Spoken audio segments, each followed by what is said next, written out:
नमस्कार, मैं हूं नीलू। तो देखिए, तुर्कमेनिस्तान में एक बड़ी बैठक रूस के साथ मुस्लिम देशों की हुई है, जिसमें बताया जा रहा है कि पाकिस्तान भी, तुर्की भी, ये सब शामिल हुए। आखिर चर्चा किस बात को लेकर हुई है और किस तरह से इजराइल के कान भी अब इस मीटिंग के बाद खड़े हो गए हैं। बातचीत करने के लिए मयंक मेरे साथ है। मयंक, भारत से पुतिन का जाना और फिर वहां पहुंचते ही एक बड़ी मीटिंग मुस्लिम देशों के साथ रखना, क्या कुछ संदेश यहां से निकलकर सामने आ रहा है? किस तरह की बातें अब इस मीटिंग के बाद निकलकर सामने आ रही है? देखिए, इस बैठक में जैसा आपने बताया, इसमें ईरान के राष्ट्रपति शामिल थे, मसूद पेजेश्कियान। उनके साथ पुतिन की बैठक हुई है, बायलैटरल मीट हुई, काफ़ी देर तक चली। एर्दोगान के साथ मीटिंग हुई है और कई तमाम मुस्लिम देशों के राष्ट्राध्यक्ष थे जो इस बैठक में शामिल थे। अब ये जो बैठक है, इस बैठक में पुतिन ने जो स्टैंड लिया वो एक बड़ा मैसेज माना जा रहा है इजराइल के लिए, बड़ा मैसेज माना जा रहा है अमेरिका के लिए। देखिए, सबसे पहले हम ईरान को लेकर बात कर लें। ईरान को लेकर देखिए, ट्रंप ने हाल ही में बयान दिया, हाल ही में क्या, कल ही ये बयान आया उनका कि अगर ईरान आने वाले हमलों से बचना चाहता है तो वो किसी तरह से भी जो है वो न्यूक्लियर डील कर ले अमेरिका के साथ। अगर आप न्यूक्लियर डील नहीं करेंगे तो हम नए ठिकानों पर हमला कर देंगे ईरान के। ये कल उन्होंने, ट्रंप ने कहा। इस के ठीक 24 घंटे बाद पुतिन ईरान के राष्ट्रपति से मिलते हैं और ये कहते हैं कि मेरा ईरान के न्यूक्लियर प्रोग्राम को पूरा सपोर्ट है।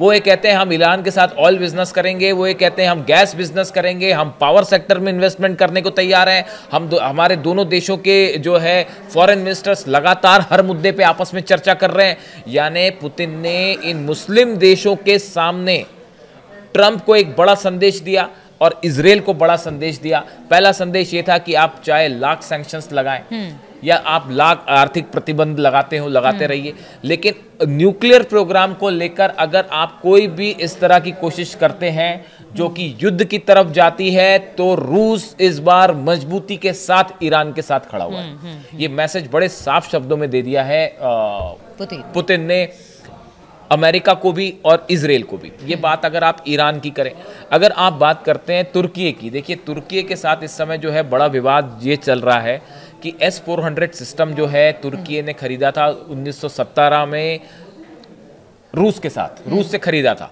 उसके बाद से अमेरिका ने उसे F-35 ग्रुप से बाहर कर दिया था। यानी ये कह दिया था कि जब तक तुर्की के पास S-400 डिफेंस सिस्टम है, हम अपना F-35 जेट उसे नहीं देंगे, क्योंकि अमेरिका को ये लगता है कि F-35 जो है वो एक स्टेल्थ टेक्नोलॉजी का प्लेन है और अगर S-400 भी है उस कंट्री के पास और F-35 भी है, तो ऐसे में रूस के पास ये तकनीक पहुंच सकती है, जो स्टेल्थ टेक्नोलॉजी है वो रूस तक पहुंच जाएगी। ये डर हमेशा अमेरिका को सताता है।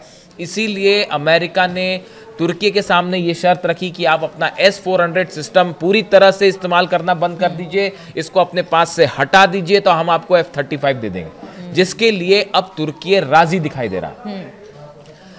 ये एक बड़ा मुद्दा हो सकता है जिसको लेकर पुतिन और एर्दोगान के बीच में बातचीत हो। सीरिया को लेकर रूस के भी इंटरेस्ट है, इजराइल का भी इंटरेस्ट है, ईरान का भी इंटरेस्ट है और तुर्की भी वहां एक बड़ा प्लेयर है। तो रूस में, सीरिया में क्या हालात बनते हैं, इसको लेकर पुतिन और एर्दोगान में बातचीत हो सकती है। ईरान के न्यूक्लियर प्रोग्राम को लेकर बातचीत हो सकती है, इजराइल को लेकर बातचीत हो सकती है। और देखिए, तुर्की सबसे बड़ा हथियार का सप्लायर धीरे धीरे वो देश बनता चला जा रहा है। ऐसे हालात में पूरे मिडिल ईस्ट में किस देश की क्या भूमिका होगी, इसको लेकर पुतिन की एक चर्चा जो है वो तुर्की के साथ हुई, इसमें कोई दो राय नहीं। अब आप बात करें पाकिस्तान को लेकर, हालांकि पाकिस्तान के साथ तो जो बायलैटरल मीट थी वो सिर्फ 10 मिनट की रह गई, इसलिए उस बारे में कुछ ज्यादा बात करने का मतलब नहीं है। लेकिन बाकी जो देश वहां मौजूद थे, इनमें जो पुतिन ने स्टैंड लिया वो उनके आने वाले कुछ वक्त के लिए मिडिल ईस्ट को लेकर, ईरान को लेकर पुतिन क्या सोचते हैं, सीरिया को लेकर क्या सोचते हैं, फिलिस्तीन को लेकर क्या सोचते हैं, इन तमाम मुद्दों पर उन्होंने अपनी राय रखी है।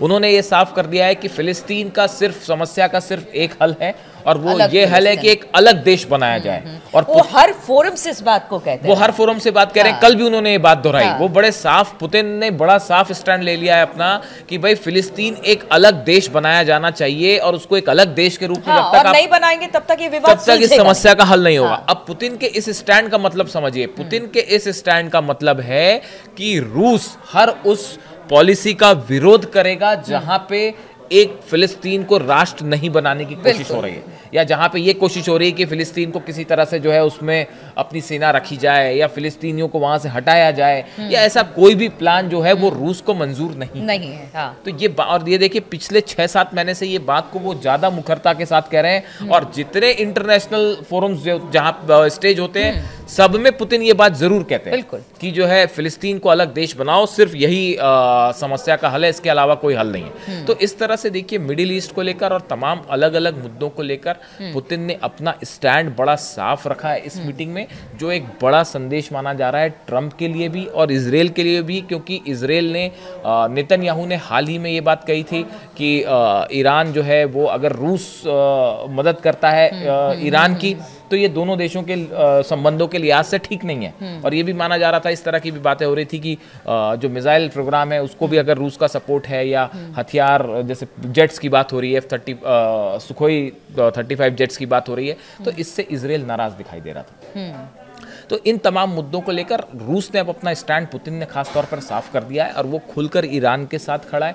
मिडिल ईस्ट के तमाम मुद्दों पर पुतिन अपनी बेबाकी से राय सामने रख रहा है। और पुतिन समय समय पर ये कहते रहे हैं, हर मंच से ये भी कहते रहे कि देखिए हर देश के साथ एक अलग समझौता, एक अलग तरह की बातचीत होती है। वो इस बात को लगातार, अमेरिका है ठीक है, उनसे अलग बातचीत है, वो उनकी भी ट्रंप की तारीफ करते हैं, उनके पीस प्लान की तारीफ करते हैं, चाहे रूस यूक्रेन को लेकर हो या फिर गजा को लेकर, लेकिन वो ये भी स्टैंड क्लियर करते हैं कि फिलिस्तीनियों को उनका अलग देश मिलना चाहिए। यानी कि हर फोरम से स्थिति बिल्कुल क्लियर है, चाहे वो ईरान को लेकर हो, चाहे वो फिलिस्तीन गजा को लेकर। हाँ, ये जो मीटिंग थी मुस्लिम देशों के साथ, ये एक बड़ा जेस्चर माना जा रहा है पुतिन का, जिसमें उन्होंने मुस्लिम देशों के सामने जो है एक साथ सबको संदेश देने की कोशिश की, और ये बात साफ करी कि भाई जब भी मिडिल ईस्ट की बात होगी तो वहां पे पुतिन का क्या रोल होगा, वहां पे रूस का क्या रोल होगा, ये उन्होंने बड़ी बेबाकी के साथ सामने रखी बात, और ये बड़ा संदेश माना जा रहा है अमेरिका के लिए और इजराइल के लिए। बिल्कुल। तो पुतिन ने कल जिस तरह से, चाहे वो ईरान के राष्ट्राध्यक्ष हो या फिर तुर्की के या पाकिस्तान के, जितने मुस्लिम कंट्री हैं उनको बुलाया,